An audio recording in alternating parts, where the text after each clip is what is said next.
Bonjour. On se prépare justement à partir. C'est en compagnie de son chien Léop que Jean Rousseau s'apprête à quitter sa maison en direction du lac Kenogami, lui qui enseigne le kite depuis plus de 10 ans maintenant. Quand il y a des belles journées comme ça, j'écris à mon nom. Okay. Est-ce que vous, tu sais, y a-t-il des disponibilités? Est-ce que vous avez des disponibilités? Moi, je vais être sur le lac. Fait que, à ce moment-là, quand les gens se présentent, on donne le go. Moi, je fournis tout. Okay. Je fais le transport avec la motoneige, la sécurité sur le lac. Et moi, quand le client fait du kite, j'en fais pas. Okay. Je donne des conseils, je fais des démonstrations, mais j'accompagne toujours ma personne sur le lac de façon à ce que ça soit le plus sécuritaire possible. On ne se cachera pas que c'est un sport qui peut nous amener à de grandes vitesses. Un sport à grande vitesse parce que le moteur naturel du kite, c'est la force du vent. Aujourd'hui, le vent, là, il varie entre 25 et 45 km/h de vent. À cette vitesse-là, on prend des plus petits cerfs-volants pour pas se faire mal non plus. Ouais, c'est ça. Fait que plus le vent est fort, plus on prend des petites voiles. Okay. Si le vent est moins fort, on prend des plus grandes. Le voile du kite qui transporte les skieurs d'un bout à l'autre du lac est bien plus sophistiqué qu'un simple cerf-volant géant. Pour l'utiliser, il faut d'abord et avant tout le gonfler. C'est quoi la différence entre les voiles qui ne sont pas gonflées? C'est des voiles à caisson. Ouais. On appelle des voiles à caisson. Alors, eux, ils s'auto-gonflent avec le vent. Ouais. Tu sais, il y a comme une entrée qu'on appelle, en anglais, c'est l'intake. Là. Ouais. Tu sais, il y a une entrée d'air. Elle fait en sorte qu'il est bloqué, puis là, ça gonfle le devant de la voile.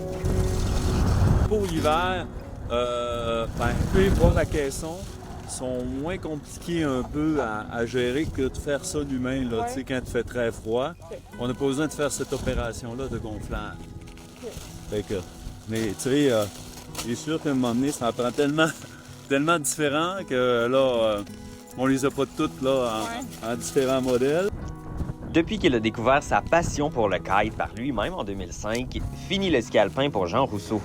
Skier sur le lac Kenogami a bien plus d'avantages selon lui. Le kite, ce qui est très avantageux, c'est que ça coûte plus rien une fois que tu as ton matériel. Tu vas sur un plan d'eau et tu glisses autant de temps que tu veux et on n'attend jamais après la remontée mécanique. C'est ça qui est magique avec le kite. Le ski cerf-volant est un sport assez récent. Inventé il y a plus de 35 ans, il est devenu un incontournable pour plusieurs amoureux de l'hiver, dont la femme de Jean Rousseau, Marie-Christine Roberge. Tu laisses ta voile aller parce que quand tu la laisses aller, l'aile s'ouvre davantage puis le vent passe à travers. OK, je comprends. Puis en ski, ce qui est différent, c'est que la voile est à côté de nous. Ouais. Alors quand tu es sur un surf, tu changes de... t'es en face de la planche. Fait que le sport, en réalité, d'hiver et d'été, c'est presque deux sports différents. Notre journaliste Elisabeth Chabot a même eu l'occasion d'essayer le snowkite avec son père sur le lac Kenogami quelques jours plus tard.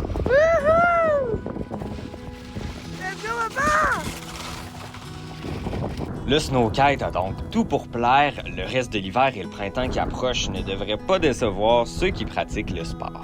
Mais sur la neige, c'est vraiment un beau sport d'hiver parce que pour ceux qui aiment la glisse, puis on est à proximité des beaux plans d'eau ici, dans la région. Fait que pour ceux qui aiment la glisse, puis le plein air à ce temps-ci de l'année, c'est les beaux mois. C'est les beaux mois qui s'en viennent. Jean Rousseau ne compte pas arrêter de sitôt faire le bonheur tant de sa femme Marie-Christine que de celui de ses clients. Félix-Antoine Betty et Elisabeth Chabot, La Pige en direct, Saguenay.